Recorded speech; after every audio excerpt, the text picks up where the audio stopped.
America's toughest stage race proved true yesterday. The fireworks started early and often. Attack after attack left the peloton in pieces and riders falling off the back. A select few were able to fight on and hold contact until Belgian Ben Hermans attacked with a purpose. Hermans rode away from the field to capture the biggest win of his young career. He's your new race leader, and today it's time to defend the yellow. Stage 3 of the Tour of Utah starts now.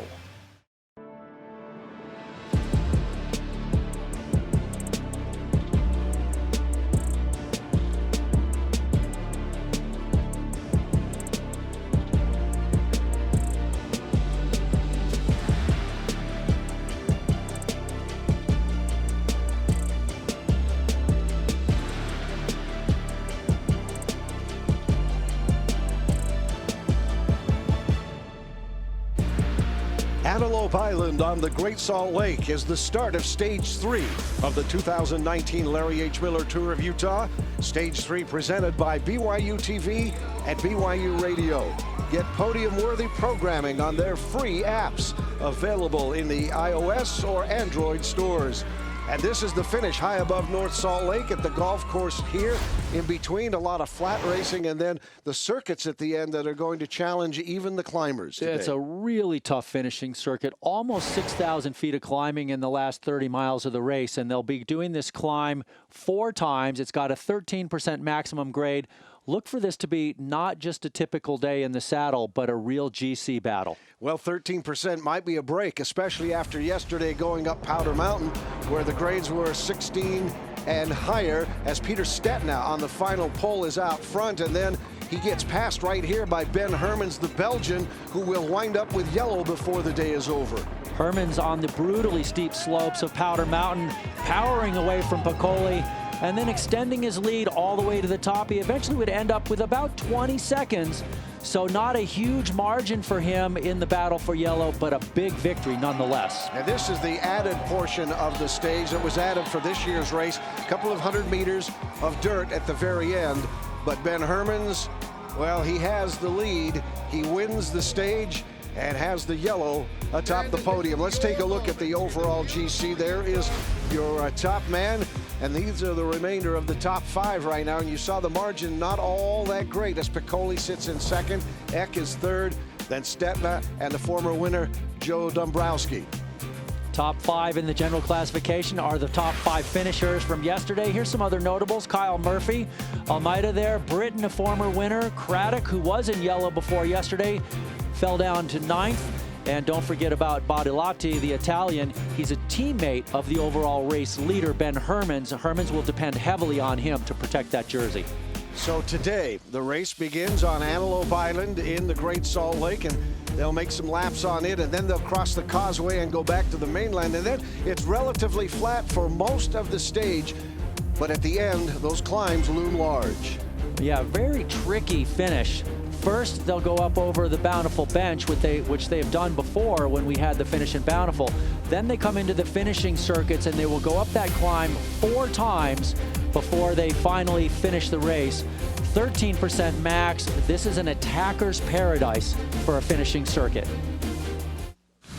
Earlier today, when they got started along Antelope Island, no neutral. They were racing right from the get-go. And this is different because there's more racing on the island in this stage this year than previous starts on Antelope. A very aggressive start.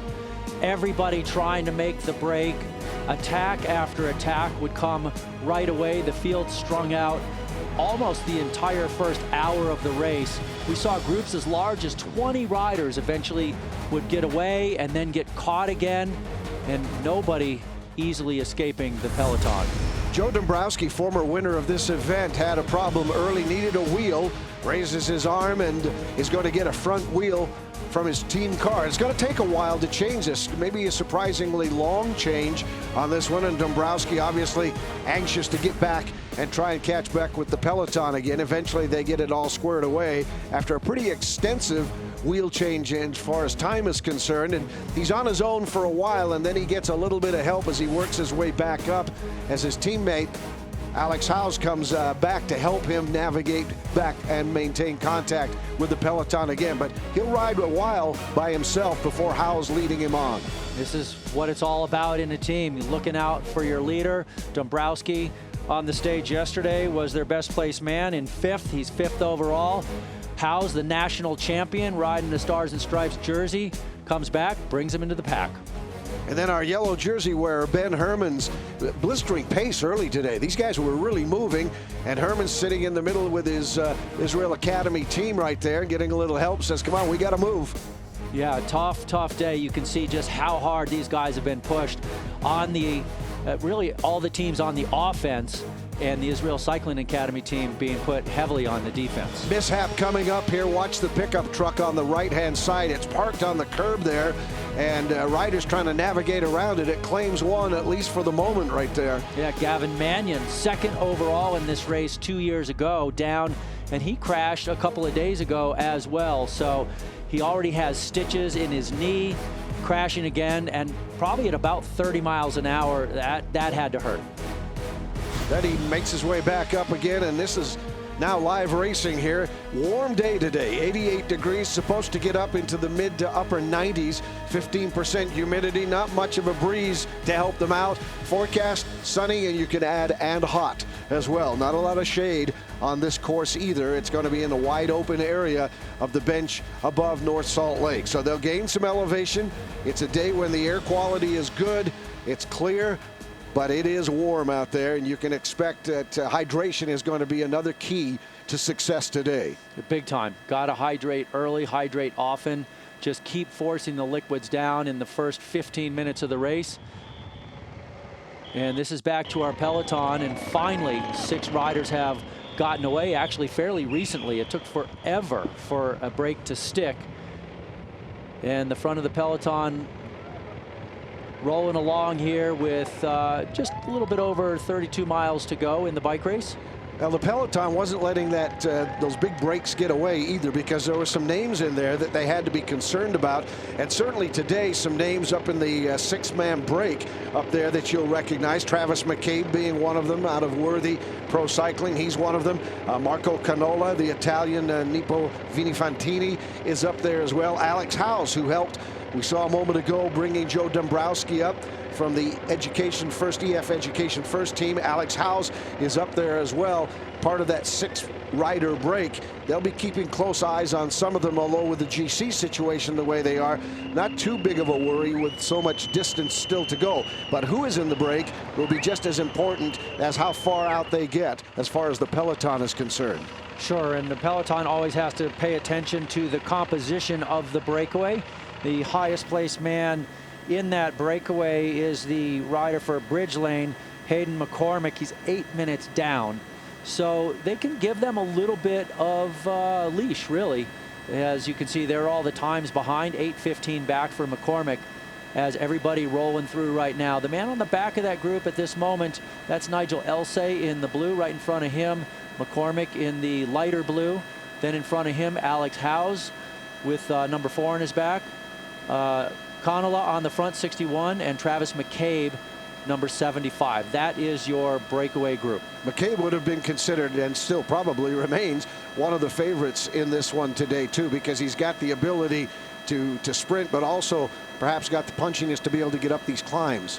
Yeah, his climbs are short enough that certainly some of the sprinters may hope that they can survive them and actually be there to contest. We'll see. I had a really good look at the circuit this morning. It is really hard, and I have a feeling that the sprinters are all going to get their tickets punched.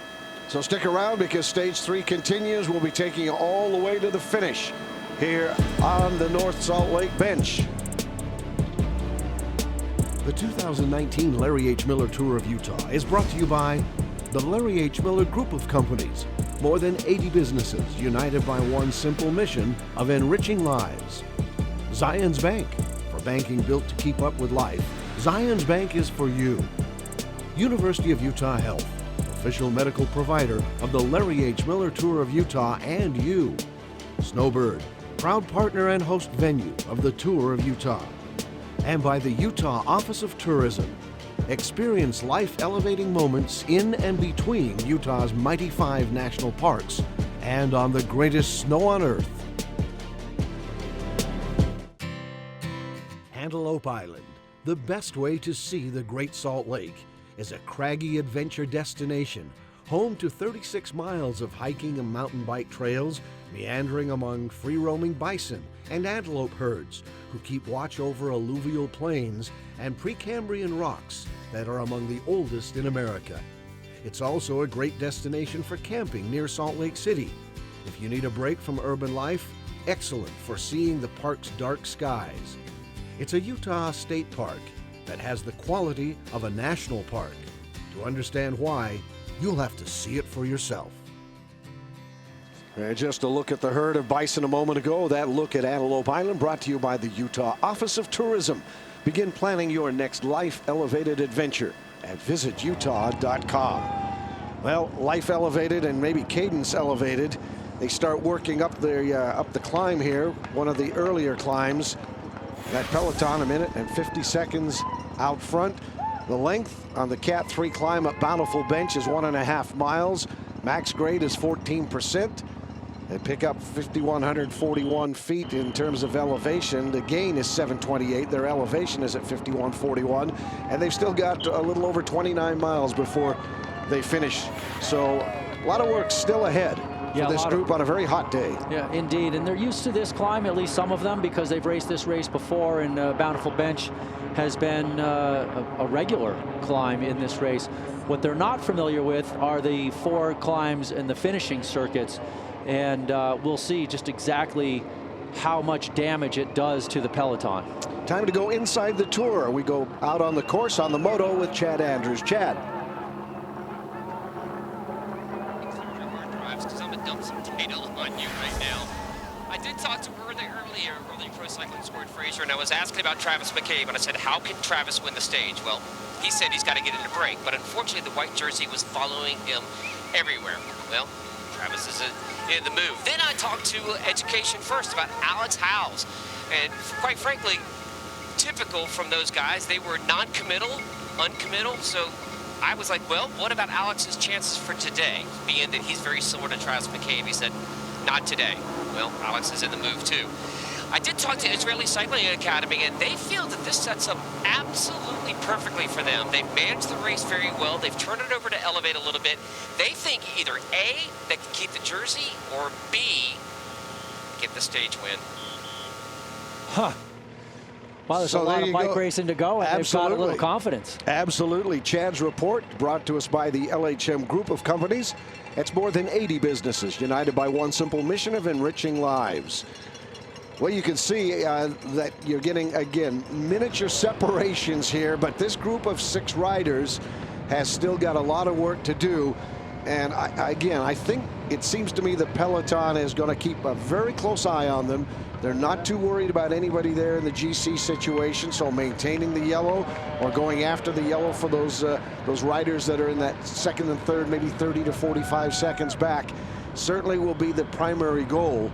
But these guys have a little bit of distance between them and the group, but with the heat today and with those circuits at the end, again, another great unknown because of the newness of this stage. Yeah, and I think that the way the finishing circuits play out, the downhill is so fast and they're back upon the climb every lap so quickly that I do think it's going to create some separation. This is actually a really good type of a finishing circuit for Alex Howes, the national champion there at the front. You wonder sometimes if being in the break actually makes your chances better or worse, because you do all this work off the front and back in the field, guys are riding wheels, they're saving energy. And just to be off the front means you're going to be in the wind a lot over the course of the day. So Howes with his turn up front right now. You saw the graphic and you see his jersey, the road race champion. One of the special jerseys that you will see throughout the Tour of Utah and other pro cycling tours if you've got a national champion from not only the United States, but obviously some of the international riders. We have international road champions, time trial champions, climb champions in this field, and you'll see them periodically throughout the week. Lorenzo Fortunato there for the Neri Satoli squad, as that team has been incredibly aggressive. They won stage #1. They've been pushing the pace time and time again in this race. And Fortunato this morning said, wow, this is supposed to be one of the easier stages? Yikes. I mean, this is, it's just, the people have, I think this race has really become known in the pro peloton for being an incredibly climbing intensive race, and at altitude and with high heat. But once in a while, somebody doesn't get the memo until they land here in Utah, and then they start to see these courses, and it is a huge eye-opener. Balancing act, isn't it, between for the organizers of a race like this, where you balance the climbing and the sprinting, because you don't want to completely eliminate sprinters' chances, but realistically it is a climbing tour, the Tour of Utah, because of all the elevation. And even on some of the stages like today, you can count on the fact that there's going to be some elevation gain, and you better be able to climb as well. And today, 5,890 feet of climbing, 5,895 to be exact, over the 85.5 mile circuit. And you look at some of the composition of this breakaway group. Marco Canola there, number 61 at the back. He won a stage of the Giro d'Italia, the second biggest race in the world a few years back, kind of a lumpy course.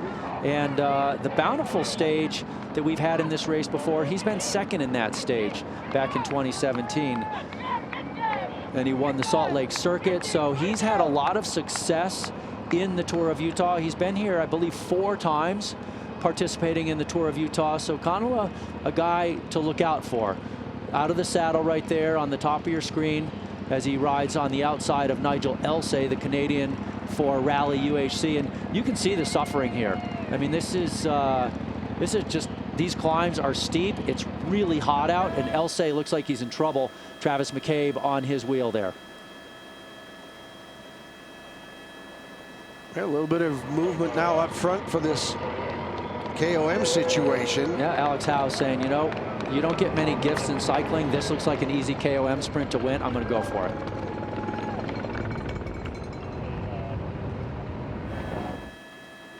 And the aerial view. Wide roads in this tour as well, for the most part, in the Tour of Utah. And in the riders that we spoke to coming in here, they were grateful for that. Not too much congestion, at least right now. More racing straight ahead.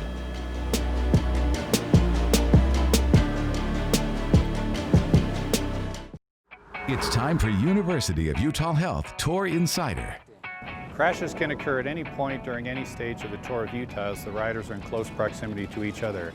Areas that are of particular concern to the medical team are the feed zones and the corners, where the riders come even closer together.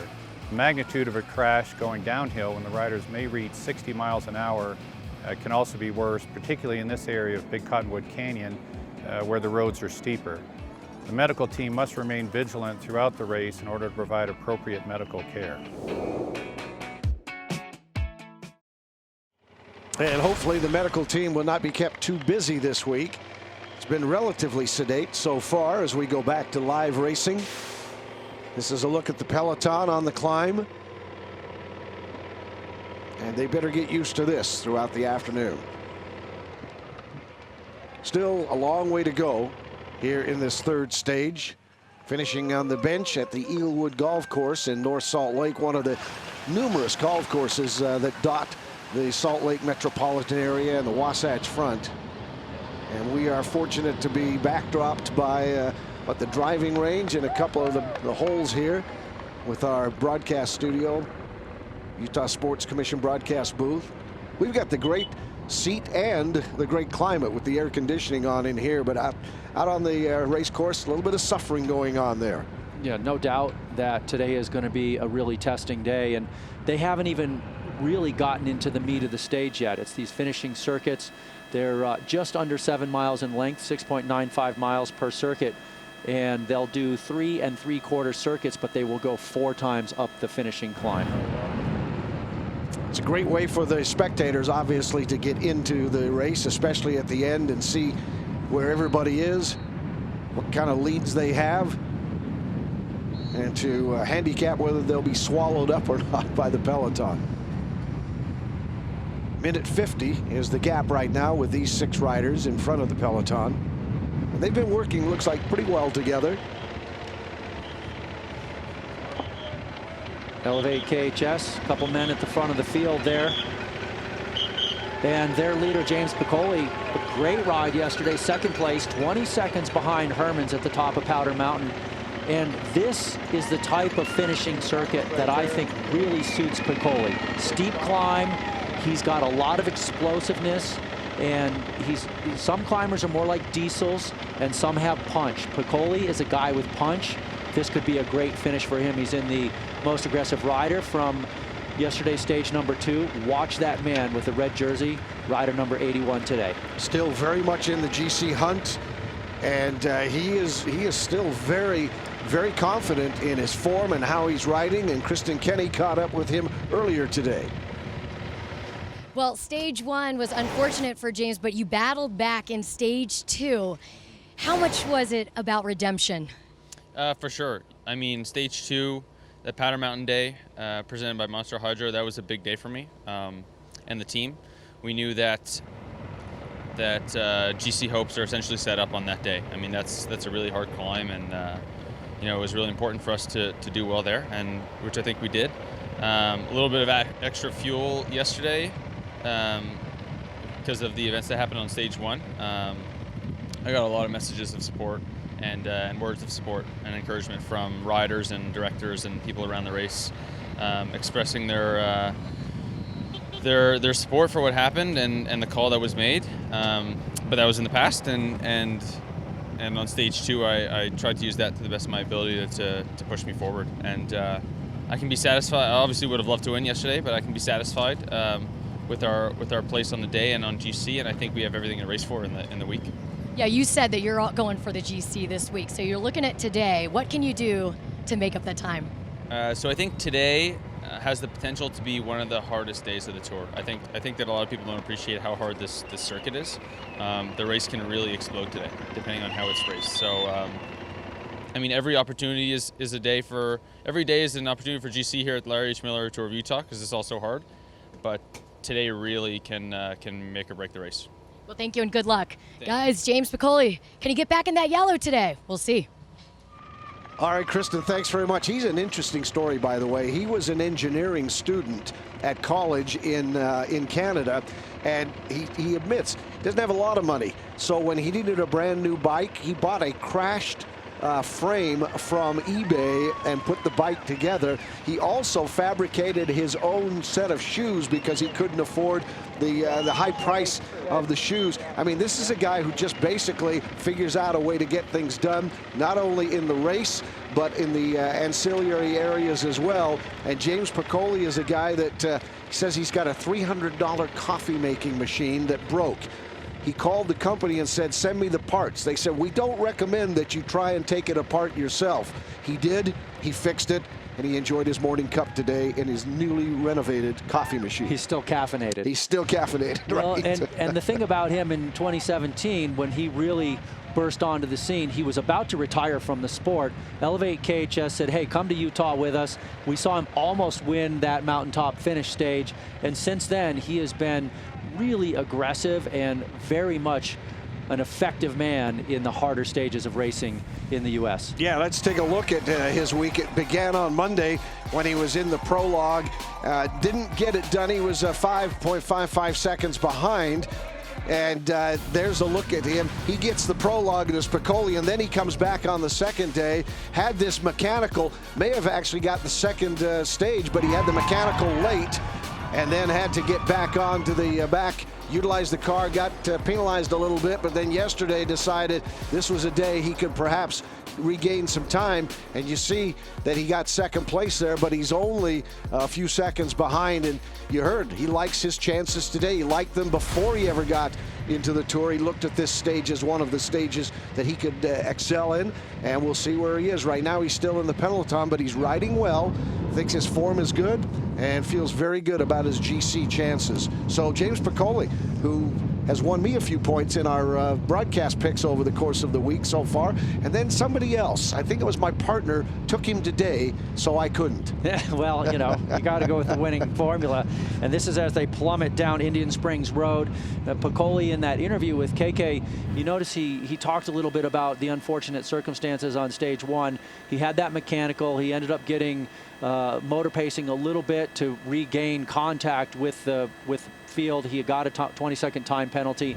He had to do that. I mean, any rider in his position would have, because you get a flat tire at the wrong time when the race is going full gas, you're never going to catch back up. So more racing ahead as they're in that Super Tuck position coming down. Still a long way to go, over 25 miles before stage 3 is in the books.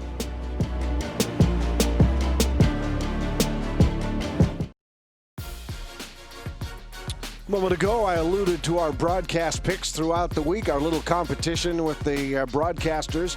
And these are the picks today, and then the point totals so far throughout the week, as Frankie got Travis McCabe.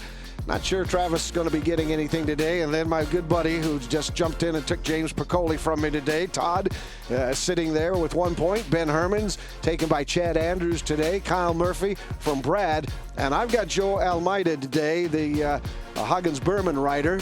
And we'll see if he can add a little bit to my total. But I wanted James. I spoke to him yesterday, and I think you got a good pick there, Todd. Well, I like your pick because Almeida is one of the young riders in the race, 21 years old, and he's shown a huge amount of promise. He sits very high in the general classification as well. Sits in 8th place or top 10.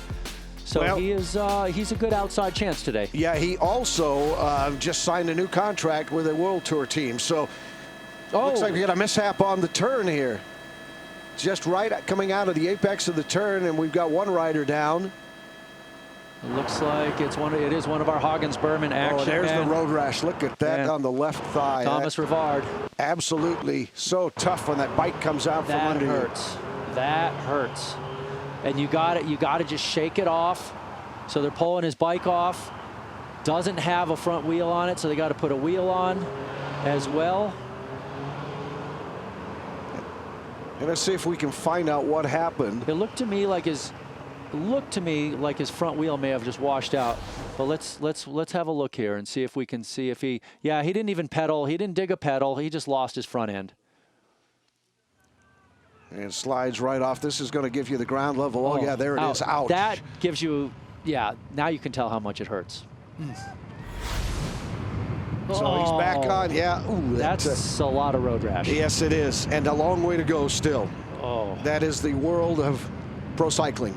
Yeah, I've had those, and we all have. Everybody who's raced in this sport many times, and it's still painful to see, for sure. Now this is the start of the circuit, the climb up this. It gets much, much steeper as they've come off US 89 right there, and then they'll come east and start the circuits here.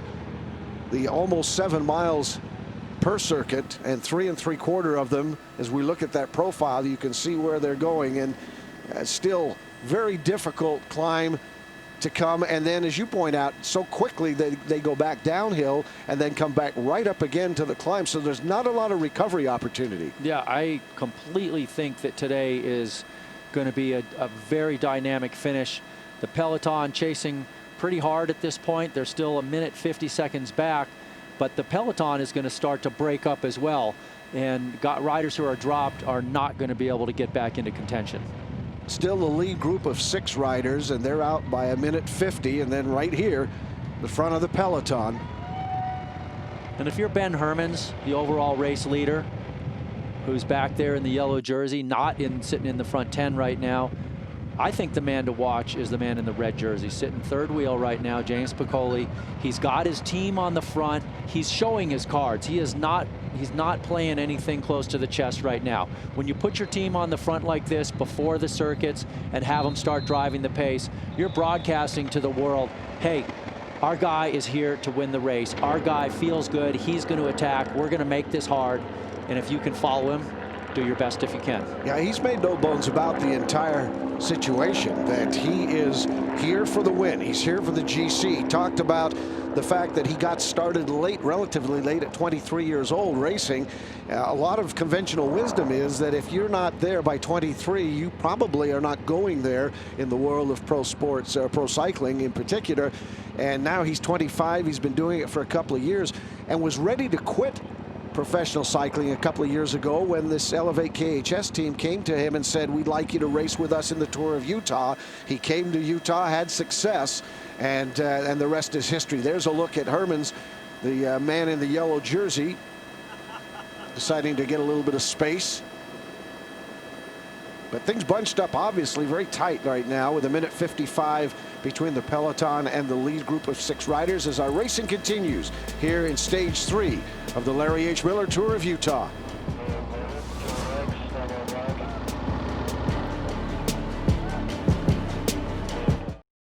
In the beginning was the greatest snow, and then the biggest show.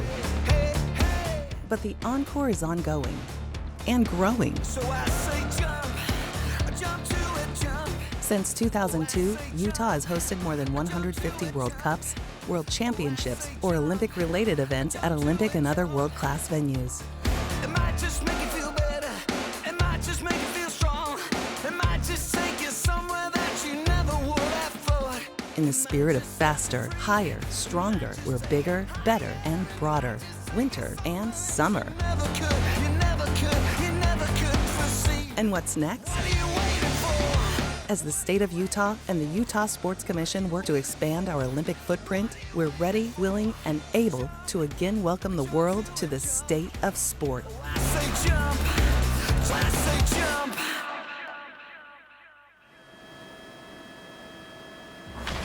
Today's broadcast in high definition is brought to you by the Utah Sports Commission, proud partner of the Tour of Utah. High def look at where they're heading as they continue to move east along the North Salt Lake bench, make that climb up to the top, and a little over 22 miles to go in this stage number 3. 6 riders remain out front, sharing the workload in the heat and relatively dry air of the state of Utah. Second driest state in the union that got an awful lot of rain in the last probably 5 or 6 months, with the greatest snow on earth, and then a very wet spring and summer, and then a couple of weeks ago we got that moisture again. This week, however, it has not been a factor. It has been nothing but warm and dry.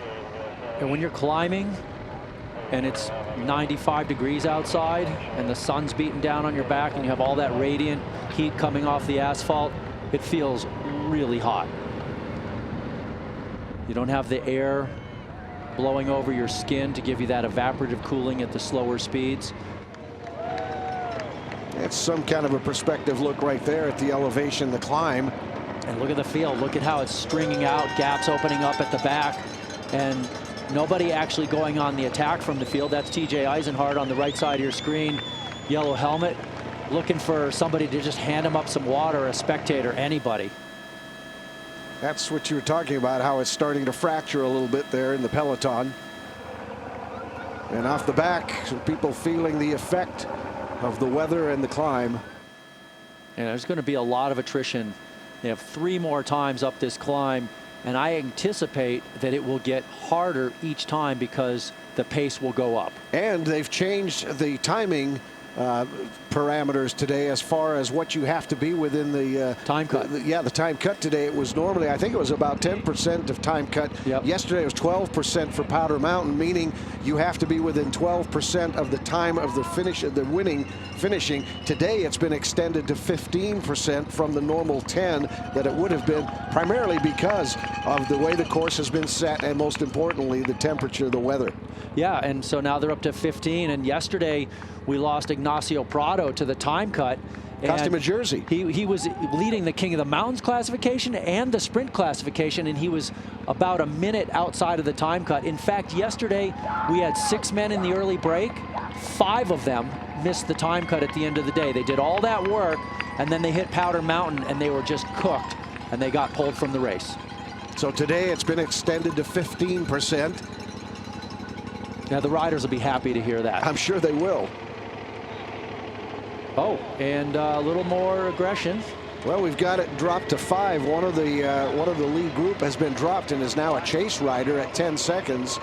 5 of them are still out front with 22 miles to go. Peloton a minute 35 now, closing a little bit. And you can see that occasionally there are tempers in the peloton.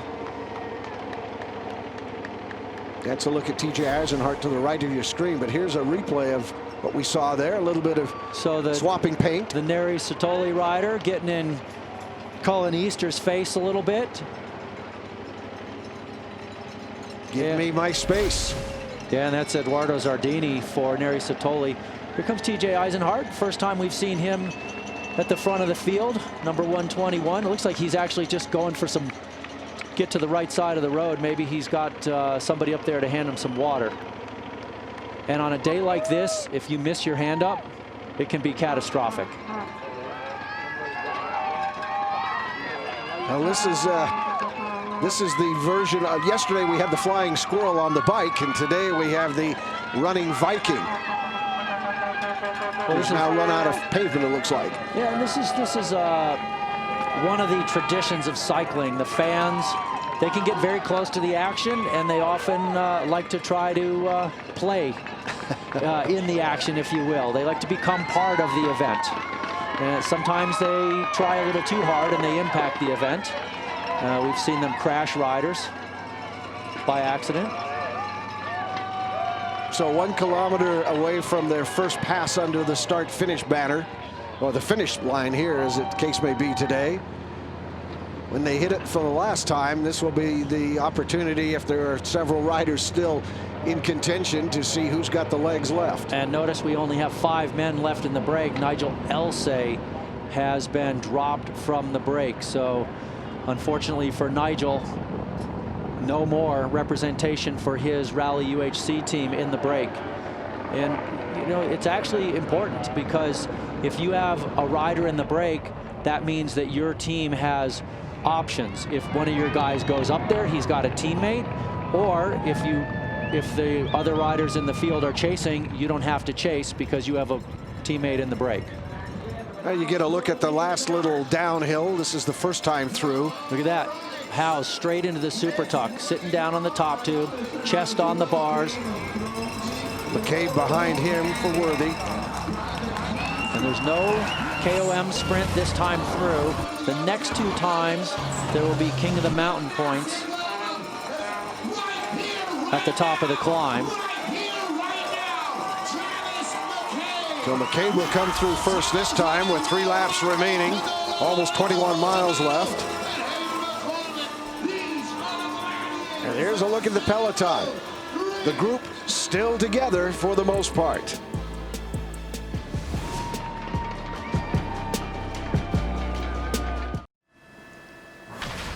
Continuing the racing here in stage 3. Began at Antelope Island a couple of hours ago, going to North Salt Lake. A little over 85.5 miles. They've completed the 1 circuit here. They've got to be climbing this back up again, using gravity to get down, drop some elevation as they head west, and then they'll coming right back up that hill a couple of more times. This is the peloton. They will ride the little alley down to the finish here. Good crowd from North Salt Lake. Again, this is a new stage as far as the course itself is concerned. Elevate KHS, still 3 men on the front, then almost the entire Neri Satoli squad there, except for the man that they have in the break, Lorenzo Fortunato. Just over 20 miles remaining for the leaders, and they're a minute 45 seconds in front of this pack here.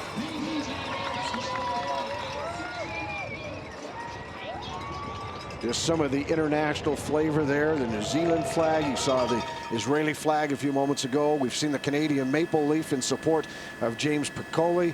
And so you get that international flavor, and of course the bells, which are the staple as far as the noise, the background noise for professional cycling. It's another wonderful environment to come out and watch these unbelievable athletes. Anybody who puts on an 85-mile show the way these do on a day in and day out basis over the course of the week plus is amazing. 24 countries represented in those 17 teams today, and 117 athletes started. We've lost a few by attrition over the course of time. Kiel Reinen, one of the fan favorites, crashed early. He's been out because of it and unable to continue. We lost a few yesterday because of the time cut. But for the most part, over 100 riders still in here, and that international flavor continues throughout the week. Winds up in Park City, which is somehow appropriate, obviously, with the international flavor of that little ski and summer community, and that is Sunday afternoon.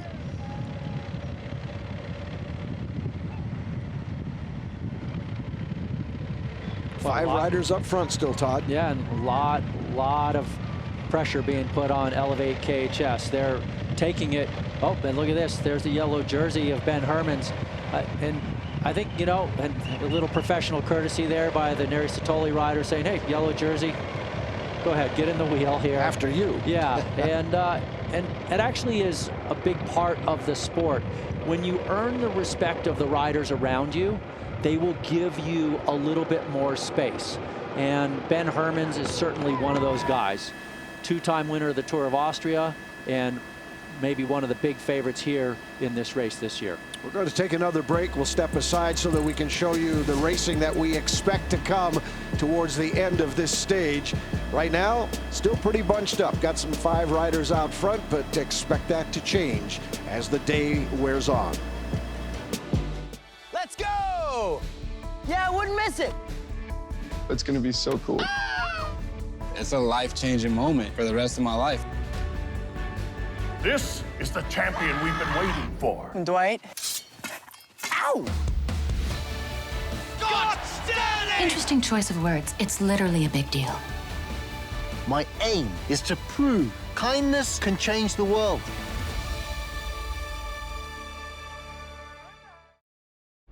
He came into this race thinking he could win it overall. This is the ride that could propel him to the top. I attacked, I could take immediately a gap, and I was thinking to take maybe 1 minute because there was still 5K to go. Yeah, he's suffering, but he's still got composure. He looks unstoppable at this point. Here on altitude, it's difficult to get a big gap. And the toughest climb in North America looks like it's going to be his today. Yeah, it's not easy to get to the finish line. There's your winner, Ben Hermans. So time to take a look at the 6 leader jerseys in the 2019 Larry H. Miller Tour of Utah. Ben Hermans wears yellow, the Larry H. Miller Group of Companies race leader. And then you've got the Utah Sports Commission sprint jersey, and that is Humberto Marengo. The Office of Tourism sponsors the King of the Mountain. The man in that is Ben Hermans. Ben Hermans, by virtue of his win yesterday. Almeida for WCF Insurance Best Young Rider. James Piccoli wearing the Larry H. Miller dealership's most aggressive rider, and the fan favorite today was Joe Dombrowski, former winner of this one. So let's bring in Kristen Kenny for more on Ben Hermans. Guys, I spoke to him just this morning. Actually, Chad was with me on this, but all eyes for him are on James Piccoli. No secret there. He said that he's better than anyone. Also, as far as the bonus, there's enough, he said. So if Piccoli finishes first today and I finish third, I lose the yellow, he said. So a lot on the line, but he prefers to be defending than chasing. Well, and definitely it's pretty tight at the top. I've got 26 seconds between first and second place in the general classification, so all to play for today. And with the explosiveness of Piccoli and the steepness of that grade, I think we're going to see some big fireworks here in the next few laps. You know, it's really interesting, the head-to-head right now, and it has become almost a head-to-head as we look at the lead group of 5 riders between Hermans and Piccoli. Again, lots of stages left, obviously, until Sunday afternoon in Park City. But it is shaping up, and depending on how it goes today, it is shaping up that it may be a 2-horse race between now and Park City on Sunday. Well, Niklas Ek in third, he's 52 seconds back, so that's a bigger gap. And I actually think that the race is so hard this year with this circuit and the remaining days that teams that have some options might actually be able to capitalize on those. It's going to be hard to beat Ben Hermans. I mean, for sure. He's a very good rider, and his team is good. But teams that have options, that have 2 or 3 guys, Hermans and his team cannot chase everybody, and eventually somebody might get away from them. We spoke about this a little bit yesterday about how for Ben Hermans, things have changed for him when he's riding now with his team, the Israel Cycling Academy, from when he was racing with the world teams when he was younger. And this is, it's a different role for him on this Israel Cycling Academy team. Well, he's one of the elder guys on the team, 33 years old. He's got a lot of experience racing at the very top level of the sport. So he can be a leader for them, but also a mentor for them. And there's a lot of respect for him amongst that team. And you can see them all just right behind James Piccoli, just watching his every pedal stroke. Yeah, Piccoli in red and Hermans right on his wheel. He's not about to lose sight of him today. I think he recognizes, obviously, that the two of them are two of the favorites here. They both have veteran riding abilities. Piccoli hasn't reached the level that Hermans has been at yet on the World Tour, but he's a guy who really has found himself over the last couple of years, and he credits the Tour of Utah a few years ago with turning the light switch on for him that said, hey, I can compete at this level against World Tour riders. He's an incredible athlete. He's got the whole package. He's really dedicated. He trains incredibly hard. He told me 2 weeks before the race, he did an altitude camp and he did 41 hours in the saddle in 1 week. That is an incredible volume. That is huge dedication. More racing straight ahead as they go back up to the top. They head east on that 13-14% grade. Still a lot left.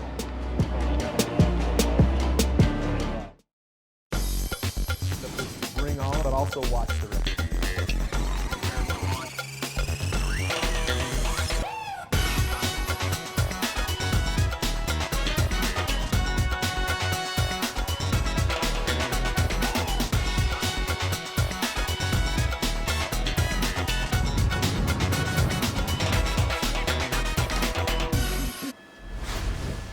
Well, you saw the battle scars of Rivard a moment ago. We are in stage 3, Antelope Island to North Salt Lake, and they're making the circuits now, and it is going to be still a significant amount of climbing before the day is over as we welcome you inside the Utah Sports Commission broadcast booth. Steve Brown along with Todd Gogolski and Gogo. Boy, Rivard really took a tumble there. That road rash, you've seen it up close and personal. It is not a pretty sight and certainly not a pretty feeling. No, it burns. He's going to be sticking to the sheets tonight. He won't be able to get any rest. And yeah, that was a hard crash, high speed. No question about it. They began on Antelope Island. They've seen, if they've had a chance to look at it, they've seen quite a cross-section of the state of Utah already. But this is the area you saw, the golf course, Eaglewood Golf Course, just at the top of your screen a moment ago, and this is where they will finish. But they continue to go up this climb again, and by the time this is over with, the question I have for you, Todd, is recovery time between stages. Yesterday, such a brutal stage, Powder Mountain, and yet here we find guys that still look like they've got it. And here they are working hard on another climbing stage in the Tour of Utah. Recovery is the name of the game, and that was the two fastest men in the break just getting dropped, Connella and McCabe, as Howes is pushing the pace a little bit here. Fortunato, look at him as he's working his body so hard to get the power there. And the third man that's left with him is McCormick. Here's a look at the Eagle Ridge climb. It's a Cat 3, 1.6 miles. Average grade is 9%, but 19 is the max grade on this thing. They're doing it at 5,100 feet above sea level, and they gain 767 feet in this one, and they still have a long way to go before this race is over with, almost 15 miles. But 200K to the King of the Mountain, and Howes pushing it on the front still. And you can just see how incredibly hard this is. Remember, we had 6 men just 7-8 miles ago. Now we're down to 3 from the break as Howes continues on. Howes showing some good form, coming off of a 5th place at the Leadville 100 mountain bike race 2 days before the Tour of Utah started. And back in the Stars and Stripes colors now as the national champion, forging on at the head of this break. Good crowd turned out for the midweek here. Well, I guess it's a little beyond midweek. We were on Hump Day yesterday. We've got the Salt Lake Circuit coming up tomorrow. And then we've got Canyons to Canyons and then Park City. And Alex just got that Alex KOM gets again. The KOM, yeah. So he's serious about this. And remember earlier, he had to come back and shepherd his teammate Joe Dombrowski after he needed a wheel getting back in contact with the peloton. And now he's moved out in front of this, what was a 5-man, and now is a 3-rider break. Well, and I'll tell you that from winning the KOM earlier today, he had been moved up into 6th place in that competition. Now with that new 6 points, he's now in 2nd in the King of the Mountain competition. Explain to our viewers. Actually, he's tied for 1st. He's got 12 points, and so does Ben Hermans.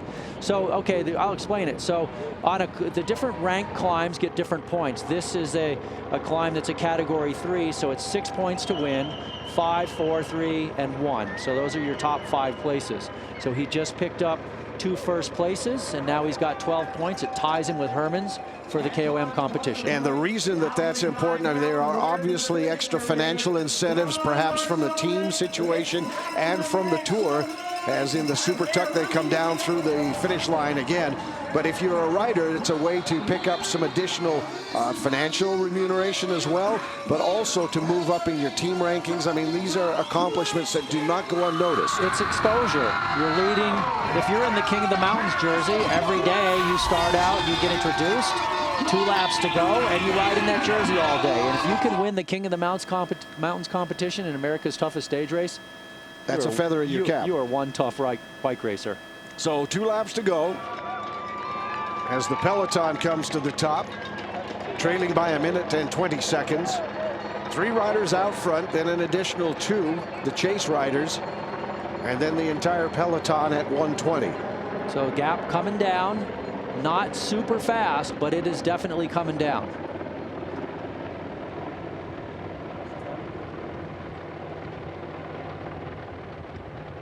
Elevate KHS still up near the front of the peloton. A couple of different teams now, and as an expert, you can kind of figure out, based on who's at the front of that peloton, what the thinking, what the mindset is with their riders in the pack. You start to see, it's really a little bit of a tell. People are showing their hands just a little bit, and really it's been all about Elevate KHS as they lead the pack through with 2 laps remaining on this 6.95-mile finishing circuit.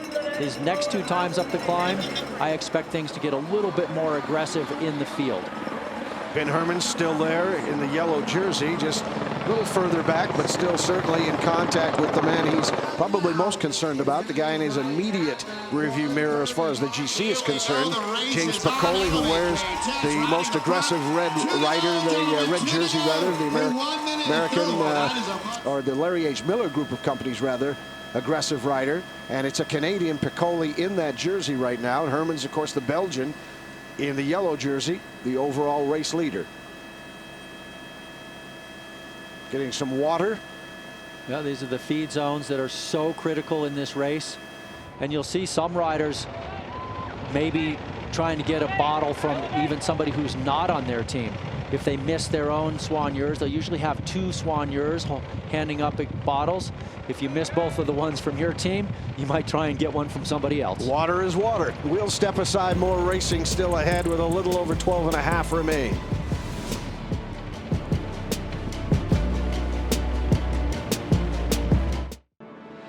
The 2019 Larry H. Miller Tour of Utah is brought to you by the Utah Office of Tourism. Experience life-elevating moments in and between Utah's mighty 5 national parks and on the greatest snow on earth. And by the Larry H. Miller dealerships, proud sponsors of the 2019 Most Aggressive Rider jersey, driven by you. One of the real features of the Tour of Utah is the eclectic nature of the scenery, from red rocks to high mountain passes and everything in between. Well, this morning, when the stage began on Antelope Island, Kristen Kenny got a first-hand view of another of the unique venues here in the Tour of Utah. Gentlemen, while it's called Antelope Island, It's largely known for its large bison population, not to be mistaken for buffalo. And you can add this to your Utah bucket list. Every year in October, hundreds of horse riders gather to herd hundreds of bison. It's called the Bison Roundup. Take a look. One of the neat things about Antelope Island is it's a free-roaming public bison herd. It's the third largest public bison herd in the United States, and it's one of the only places that the public can register to ride to help us round them up. The focus of the roundup is to bring all of the bison off of the island, round them up on the north end in our handling facility, and then check them for health. We invite the public out to both ride in the roundup, but also watch the roundup. There's one catch with riding in the roundup, you've got to have your own horse. But if you don't happen to have your own horse or register in time, we invite you to come out and watch from the road, from your vehicle. The ride typically starts about 9 a.m. and we push the bison from wherever they are on the island up to the north end. We do that for the health of the island and the health of the herd. If we didn't, they would kind of eat themselves out of house and home in just a few years. And so that's the way that we manage the numbers of bison on the island. At the ultimate end of the day, we're going to have an auction where we're going to sell about 200 to 250 of these animals. It's a live auction, so some people come to buy them to put them in their ranches and some people come to buy them to put them in their freezer. But it's open to the public and just kind of anybody who's interested in one can show up and take one home. All right, guys, well, they're starting to move around behind me, so I'm going to get into the car. Let's just hope the bison don't block the roads today. All right, and by the way, just in the interest of complete honesty, we call him Buffalo here because Bison Bill Cody just doesn't have the same ring as Buffalo Bill. Okay? It doesn't work for you? No, it didn't work for me either. Whatever you do, stay out of their way. Meantime, here we are, 5 riders in the lead, and now it looks like we've got a couple of guys that want to get out front, and they broke from the peloton, so these are 2 guys that are going to be working a little bit together here, teammates. Yeah, Arapahoe Hincapie. So just moments ago, can see them coming out of the pack together over the top of one of the hills. Kind of snuck in through the shade there. Yep, and you just see the Elevate KHS riders watching them go. And those 2 riders are Brendan Rim, the American on that squad, and his teammate in there is Justin Oyen, also an American. So it's always, I tell you, if you can ever get away with a teammate, it is so cool because there are no games. You know that you have one goal, and it's to work together as best as you possibly can. See if you can make it up to the break. Now the break has been swelled back up to 5 riders again because Connella and McCabe have made it back up after getting dropped on the climb. And you see the gaps there. You had an opportunity a moment ago to see the visual gap between the 2 that were the Hincapie riders that were trying to bridge across as well. They are the chase 2, and they're a minute out, and a minute 20 the peloton, and then the 5 lead riders. Make that left turn here. And then they start climbing. This is the traffic circle at the bottom, and it doesn't take long to be over 10%. Yeah, the elevation changes very quickly here. And then they get into the neighborhood. Once they get off this little wide open look at the road, and then they get into the neighborhood, and the grade goes up from here. And these guys, this is a tough ask to get across a 1-minute gap. Step aside here, show you as much of the final racing as possible as the stage rolls on. Continuing to climb, and there's the peloton in chase. Things starting to open up a little bit there. It looks like that lead group, what was 5, has now been dropped to 4. And I think Travis McCabe is the individual that's come off of it. Yeah, McCabe not liking this climb lap after lap. And Fortunato now also suffering. We saw him really moving his body a lot the last time up. Connella, number 61, faring a little better this time. And then as we move up, Hayden McCormick, and still the man on the front, the U.S. national champion, Alex Howes, pushing the pace. There's the yellow jersey with Ben Hermans. Hermans hasn't had to follow any moves yet. Still Elevate KHS on the front of the group. There's McCabe picking him up. Got Piccoli in the red jersey just right in front of Hermans as well. And look at how whittled down this front group is. Just a moment ago it was 50 riders, I was estimating from the helicopter shot. Now it looks like we're down to 20. So 8.5 miles to go. When they cross the finish line this time, they'll have almost 7 left, including that final climb up the top and then the ride out all the way down. And McCormick here. Canola, let's see if we have Howes. There's Howes and Fortunato, so still all 4 of them. Now realize if Howes gets this KOM sprint, he will be 6 points ahead in the King of the Mountains competition.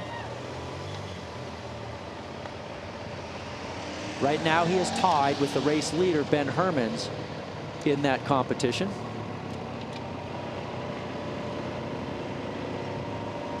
$1K to the King of the Mountains. There's your sign. McCormick saying, come on, guys. Somebody else pull on the front. Now it looks like Howes is starting to hurt a little bit. A little bit of a gap opening up there. This is that little bit of respite in the climb, then boom, back up to 10% right through here. This is a very challenging circuit. Howes on Canola's wheel and maybe deciding to drop back just a little bit here. It looks like maybe 25 riders at this point remaining in the front group. A few guys not far behind. But this is exactly what I thought. A lot of separation on this circuit. And we still haven't really seen any attacks coming from this group. And speaking of attacks, EF Education first team to hit it. And that's Lawson Craddock, yellow jersey from 2 days ago. And right on his wheel, that looks to me like that's Kyle Murphy for Rally UHC. So both of those men high in the classification, people will have to watch. We also have a Connells rider trying to match them. Hermans for the first time today. Got to be a little bit concerned here. Yep, he's had to go to the front for the first time. Craddock and Murphy. Remember, both of these riders very good in the prologue. Craddock, I believe, was 2nd. Murphy, I believe, was 5th on the first day of the race after it was all said and done. Murphy spent a good hour sitting in the hot seat as the best time. He was one of the early starters. They just went by Fortunato like a bad habit. He's been dropped. Craddock showing good form ever since day 1, as you pointed out in that prologue. Wow, and look at this, straight across to the break. Okay, now Craddock has a teammate in here, and Alex Howes. And this can be instrumental late in the race. And behind, look at that, the group of favorites kind of in tatters.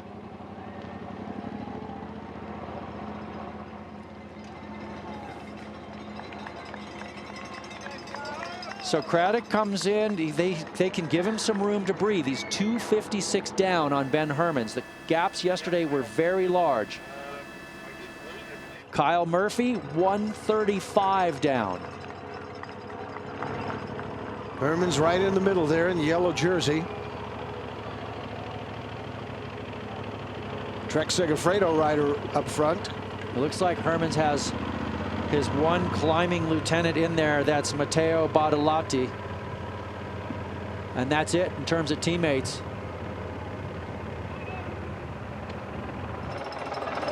And that's Almeida on the front, the best young rider for Hagens Berman Action. He's in that special jersey as the best young rider.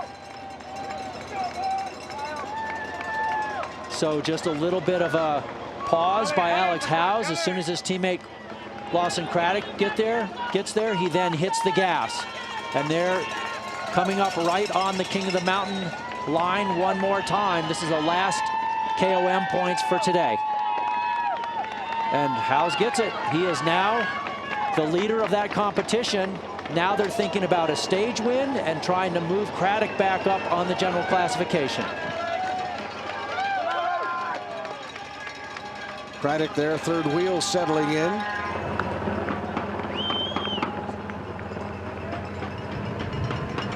Yeah, really good move there by EF Education First, having Howes in the move, popping Craddock across, and then extra motivation now for Howes just to drill it and try and get maximum advantage for his teammate. Connella, look at him at the back here, struggling just to close down 2 bike lengths. It was so hard over the top. There's Hermans, third wheel. Closing some gaps. And Hermans has to bluff at this point. He cannot waste energy chasing. Nobody's super high up in the general classification. Obviously Kyle Murphy in there. He's pretty high, he's 6th overall, but he's 1:35 down, and Hermans has to just hope that other teams will help close this gap down. They come under the finish line. The next time they do it, we will have a winner in this stage. Yep. 1 lap to go. 1 to go on a big day in North Salt Lake. Give you some idea of the speed. We've seen speeds almost to 60 miles an hour on the descent so far in this stage. Yeah, crazy fast circuit on some of the downhills. And that 100-rider field is now just a fraction of its former self. Howes on the front right now. There's Craddock, his teammate, third wheel. And there goes Murphy pulling through. Now he's the highest placed guy in the general classification in this move. He has a lot to gain. I was talking earlier about how teams with options might be in the driver's seat today because they really have all the cards on Hermans on the Israel Cycling Academy team, but Rally has both Murphy and Britton high in the general classification. So one of those guys gets away, it's good for their team. Murphy comes in 6th, Britton comes in 8th. And this is the type of tactics you want to see when you have options. And look at that, Herman's getting a little, he's like, oh, don't bother chasing. He's calling his teammates off. He may regret that. That gives you a visual look, the separation there. Yeah, it's so close. Yeah, if this gap stays approximately this, you don't have to worry as a GC man. Hermans won't have to worry too much about it. He's got Piccoli right next to him, so they're going to finish with the same time if they wind up where they are right now. Here comes a mini attack from the front of that group. Yeah, one of the Connells riders, and you know, Hermans has to be smart about this, and I agree with you, Steve. If you look at the break, the best man in there, 135 down, let him go. Let him, if your team is really struggling, don't worry about it. The guy you really got to make sure doesn't get anywhere is Piccoli. And the last lap, he might go big on that climb, and you need some help to chase him. Well, Connell's man getting away just a little bit here.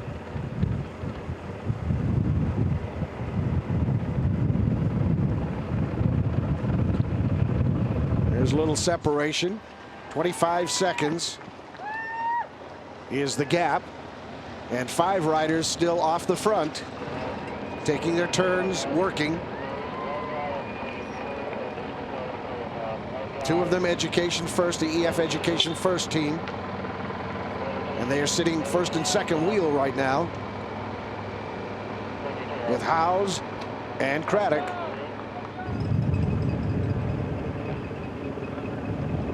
And it looks like Trek-Segafredo doing some work on the front right now. Let's not forget they have Niklas Eck in 3rd and Pete Stetna in 4th. So that's one of the reasons why Hermans doesn't have to put his entire team on the front. Get some of the other teams that are being threatened by having Murphy off the front. Let them help. One of the things about the sport is, and oh, poor Marco. Well, he is struggling now. Oh, man. Connella trying to maintain contact with those other 4. Oh. I feel for him. I mean, that has just been a painful day for him on these circuits. What I was going to say is in professional cycling, it's not always the strongest team, but it's the team that has good tactics, has a little bit of luck. And one of the ways you play into your tactics is you try and get other riders from other teams to help chase.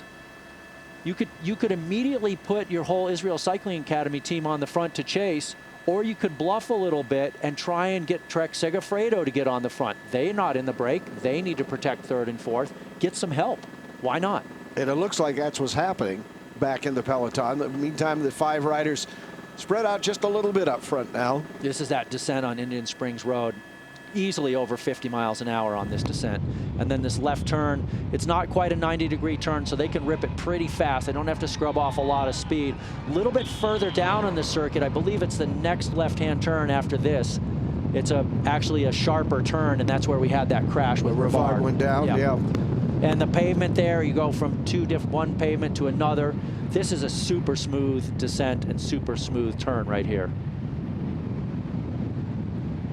Now, just coming through quickly there, that's that first turn that you talked about with the rest of the peloton. They're not very far back, just 20, 25 seconds. Trek-Segafredo up front again in the peloton group. That's 3 men. Marco Canola going back looking for a bottle maybe. There didn't seem to be one there. They'll be glad when this one is over. The heat just continue to be oppressive right now. And they're getting a little bit of that, little bit of the evaporative cooling, hopefully, as they go down. The shirts open for most of these riders. Yeah, this is a really fast downhill. When I was previewing the course this morning, I thought, oh boy, we're going to see some high speeds. And we did. We saw over 90 kilometers an hour, 94, 95. Actually, I saw 97 kilometers an hour, which is just about 61 miles per hour. This group of 5, Canola on the back of it. Still struggling just to maintain contact. And our group here of favorites, or what's left of the peloton,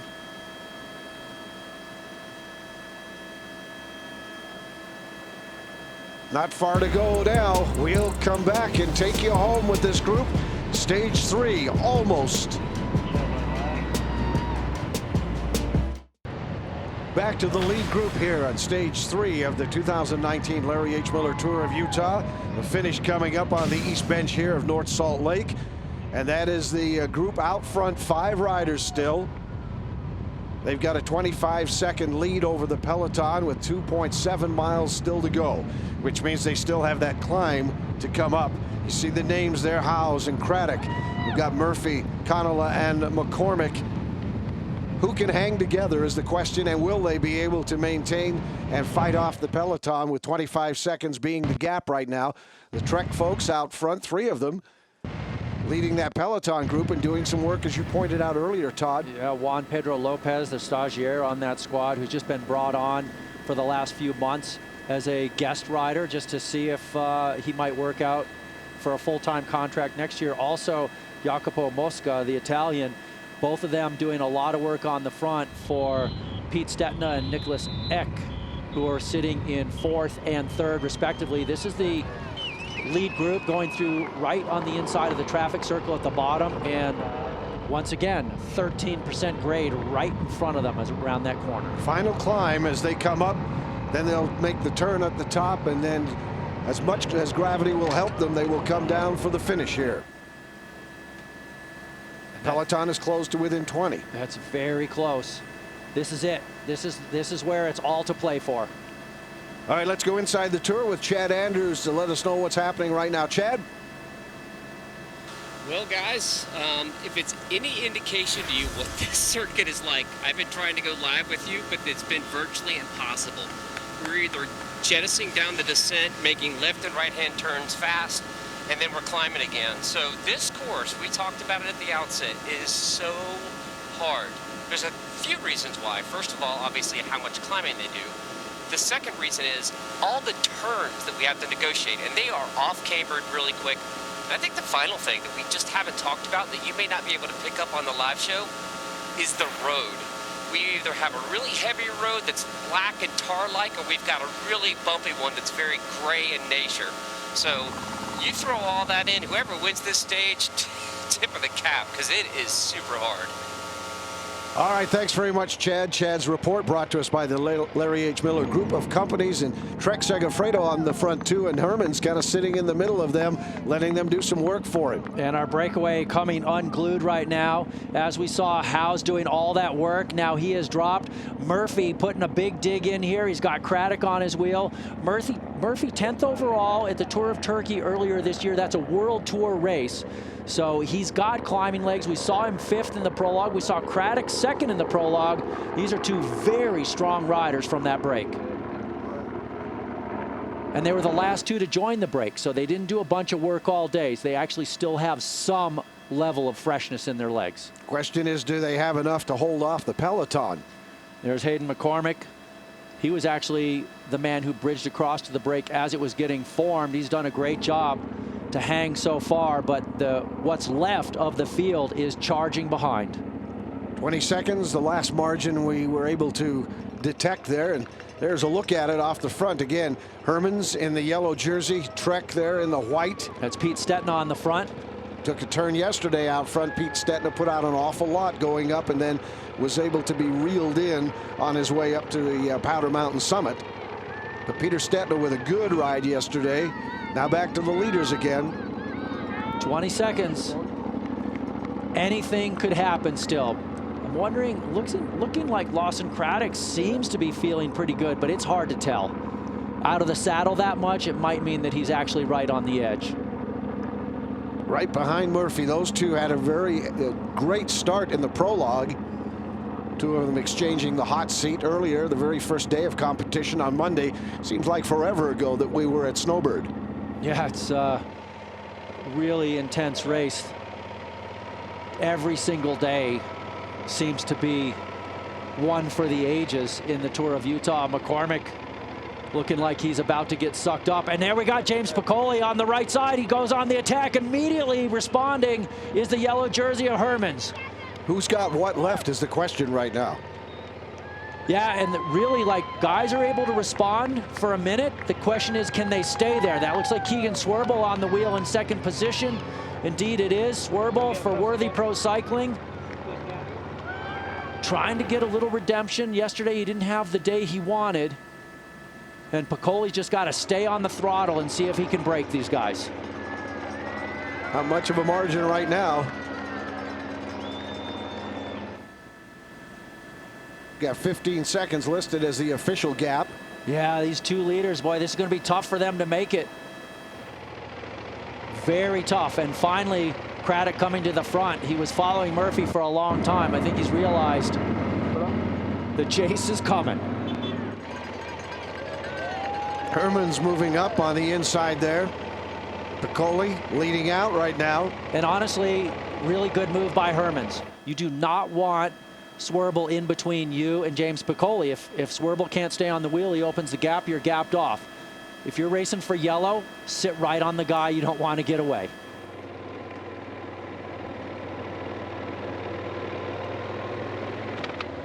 .3K or 1.4 miles left.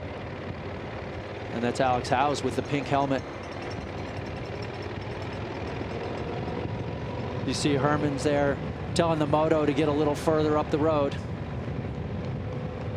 And it's looking like it's going to be maybe impossible for Piccoli to get away. It'd be really hard to re-accelerate at this point with Hermans on your wheel and drop him. You see Piccoli and Hermans just going to come into your screen around the corner there. These are your two leaders, however. Murphy and Craddock. Piccoli's trying. Back out of the saddle. And accelerating again. And Herman's staying with him and hasn't had to get up on the out of the saddle yet. Hermans does look like he's in control. He really does. He looks smooth. He looks calm. He's following the man he knew he had to follow. And now they're down to 5. Wow, what a circuit. Being shadowed, there's Piccoli. Hermans right behind him on his wheel. Howe's starting to crack. Here comes, is that Stetina that's? I think it's Stetina. It might be Eck. Coming up on the inside. and gaining on those first two riders. Looks like it's Eck and the gap coming down, so they're going to come back together. Now there will be some tactical nuance. Let's see what happens. And who has what quick twitch muscles remaining for that last sprint once they clear the summit? Well, you got to give it to Piccoli for giving it a shot here, but Hermans just following him every pedal stroke. It is indeed Niklas Eck. Third yesterday, so Hermans winner yesterday in the middle. Piccoli second yesterday, right on the front of that group of three chasers, and Eck third yesterday on the back. Those three seem to continue to show themselves as the best three climbers in the race. Trying to reel in, looks like Murphy's getting dropped right now. There goes Craddock. That's a good move. Yeah, Murphy looks like he may be spent. Just getting a bottle of water there, and Craddock continues to pull away. Craddock has been really good in the race this year. 9th overall, 256 down. Lost a little time yesterday on Powder Mountain. The climb a little too long for his style of racing, but this one a little better for him.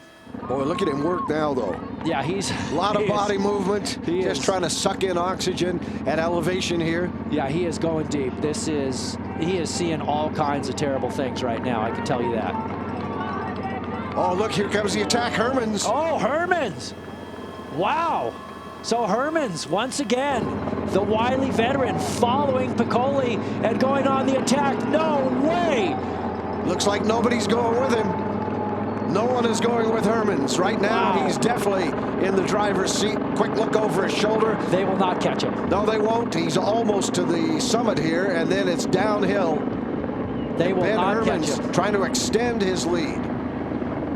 Wearing yellow, and he will add seconds to the lead today. 10-second time bonus for the win. There's no way that group is going to be unified enough to catch him. He's so strong as it is. Perfectly timed attack, followed the wheel of Piccoli, and now Piccoli trying to go, but others will chase him down, and then they'll sit, and they will lose time to Hermans. So Ben Hermans looks like he will continue to wear yellow and expand the lead, as now he's all alone out front. He's got the finish line in sight. You can see and hear this crowd. And Hermans turning it over. Puts the head down, and he is ready to cross the finish line with another stage win. His second in as many days. Ben Hermans, the Belgian, will take stage 3. Awesome job by Hermans. And then the minor places behind, it looked like that was Murphy coming through for second. Craddock gave it everything, unable to convert it into a stage win. And that is Joe Dombrowski, who had been chasing but had been shelled. So the 33-year-old Belgian, 2 days in a row. And it's not often that you have the pleasure of wearing the yellow leader's jersey and winning the stage. That shows how good he is. He's done it twice in the last 2 days. The rest of the group that fractured off coming up that final climb now continues to finish here. But the GC belongs to Ben Hermans, as does the stage today. And just look at this. I mean, this race is just in pieces. Just one rider, another rider, 2 or 3 riders.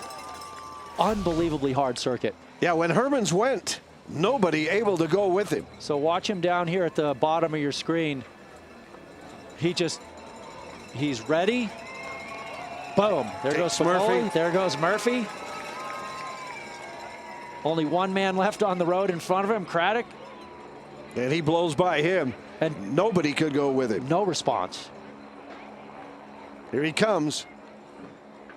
Takes Murphy, has his sights set on Craddock, and this one is all over. Wow. Really impressive. And Ben Hermans, you see what this one means to him. This is the second stage win in 2 days for him. He would not be headed.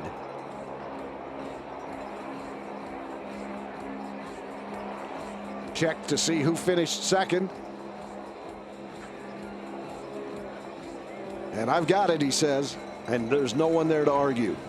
Yeah, it's not even close. Yesterday, his 13th career win. Today, number 14. He's racking them up. So Hermans, Murphy finishes 7 seconds behind, then Eck also at 7, Swerble and Piccoli all with the 7 seconds. Of course, as you mentioned, you get the bonus as well today. 10, 6, and 4 seconds for the top 3. So add a few seconds on top of that. Great ride by Hermans. And, you know, it really played well to him because Piccoli went on the attack. He forced the pace. He sat on the front for a long time. Hermans just sat on his wheel, and when he was ready, he pounced. We'll step aside, but Ben Hermans today shows he is the best rider on the day and remains the best rider in the field.